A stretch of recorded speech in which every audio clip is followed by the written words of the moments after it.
$400? I'm trying to save money, not spend it.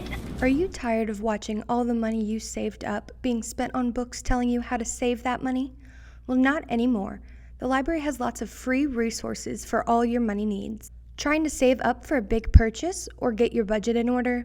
Check out some of our personal budgeting resources. Normally $55, but at the library, it's free. Trying to plan for the future or wanting to grow your portfolio?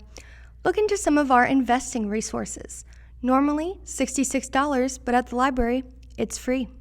Look into some of our books on retirement for helping craft your plans. At the library, they're free.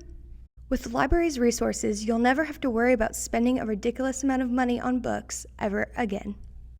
For videos, book lists, and links to other financial resources, check out our personal finance LibGuide on our website under Adult Resources. With your GCPL library card, worry no more. That's right, no money down, 0 monthly payments, and $0 shipping and handling when you visit the Gwinnett County Public Library. This and more at your local library. Call now at this number or go to our website for more information.